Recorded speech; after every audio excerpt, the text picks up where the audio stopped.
Abduction by Peg Carrot, Chapter 21.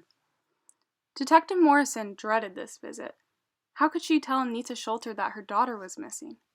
This was the hardest part of police work, breaking bad news to good people. Detective Morrison and Spike had rushed to Safeco Field as soon as the call came in. A security guard, so upset he was barely coherent, had dialed 911 to report a girl had vanished from the ballpark. At first, Detective Morrison assumed it was a typical lost child case, and she wondered why Seattle police were alerting her. Kids often get separated from the group they came with, but usually they're reunited quickly with no harm done. It's easy to get turned around in crowded places. Happens all the time. Detective Morrison had been on her first break of a busy day when the call came in, and her ham sandwich seemed more interesting than a kid who went out the wrong exit at the ballpark. She only half listened to the report until she heard the name of the missing girl. She concentrated on the words coming from the police radio. This girl is the sister of 6-year-old Matt Schulter, who vanished from his school 8 days ago. Detective Morrison dropped her sandwich and ran to her squad car. En route to Safeco with her siren screaming, she learned Bonnie had left her seat in the 6th inning and never returned. When Detective Morrison arrived, she found a group of girls, plus a few adults, milling nervously around the private office of a Safeco Field official. She recognized Bonnie's pal Nancy. 2 Seattle Police Department officers were already questioning the group. "Bonnie told me she saw someone she knew. A friend of her mom's," Nancy said. "She said she was going to talk to him and would meet me back at our seats, but she never came." Someone she knew.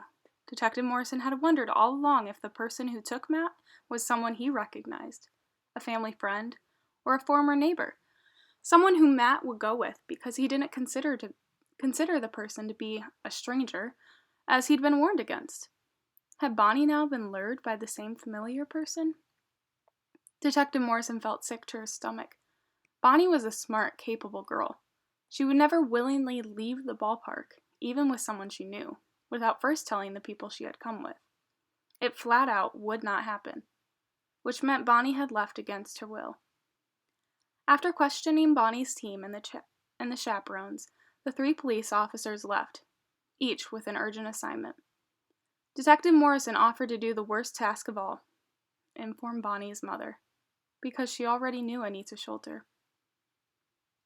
The rain began as Detective Morrison drove out of downtown Seattle and headed east across the Mercer Island Bridge. By the time she stopped in front of the Schulter house, her mood matched the dismal weather. With a heavy heart, Detective Morrison rang Anita Schulter's doorbell. Mrs. Schulter took one look at the detective's face and knew she brought bad news. "Come in," she said. "It's Bonnie." She told her friends she saw someone she recognized and would be back in a few minutes. She never returned. The color drained from Mrs. Schulter's face. "Bonnie's gone?" "She's missing. As soon as Seattle police got the call, they ordered roadblocks around the whole district. They're checking every car in the parking garage.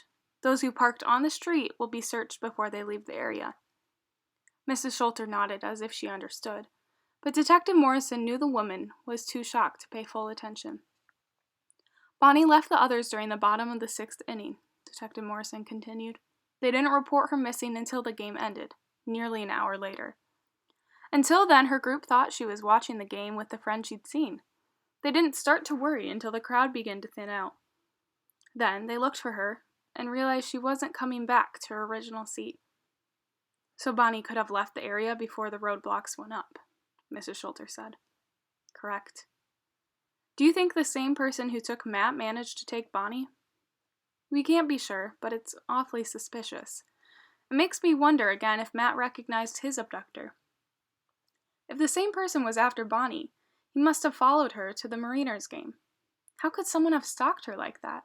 Where was Matt while this happened?" Chills crept up Detective Morrison's arms. Was Matt dead, and now the killer had come for Bonnie?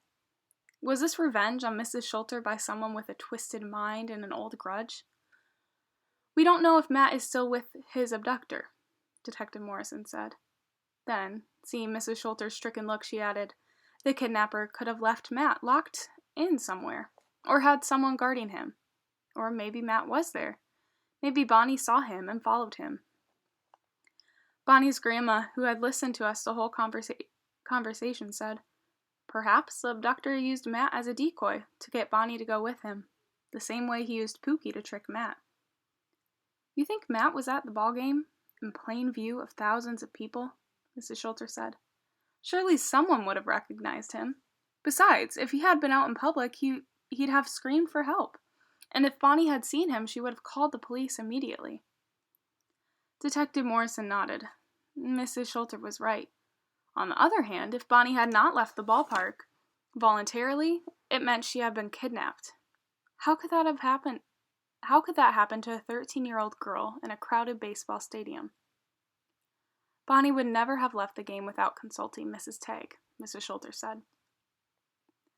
Detective Morrison knew this girl, knew this family, and she knew in her bones that Mrs. Schulter spoke the truth. Bonnie could be trusted to do the right thing. What had happened? What in the world could have seemed so important to Bonnie that she would go against everything she'd been taught? Especially now, when her brother is missing. Grandpa said, "Whoever she went with had a weapon and forced her to leave the stadium." Grandma said, "She wouldn't have gone otherwise." Detective Morrison believed they were right. "There's no point in speculating what happened," she said. "The important thing now is to find Bonnie as fast as possible. I'll need a picture of her." It was like watching a rerun of a horrible movie where she stood in the Schulter's living room asking for a photo of a missing child. This time was worse because she knew the child personally, knew her, and liked her. Throughout her 9 years on the police force, Detective Morrison had purposely maintained a detachment from the people she served. She knew if she let herself get emotionally involved in the cases she worked, she would burn out and not be able to continue. Over the last week, however, Bonnie's loyalty to her brother and concern for her dog had touched Detective Morrison. The girl had distributed flyers, checked websites, knocked on doors, given interviews, and sent emails. She never gave up. Bonnie Schulter was more than another missing person. She was a missing friend. When Mrs. Schulter handed over a picture of her daughter, her second child to vanish in 8 days, Detective Morrison's heart broke for the woman. No one should have to endure what this family was going through.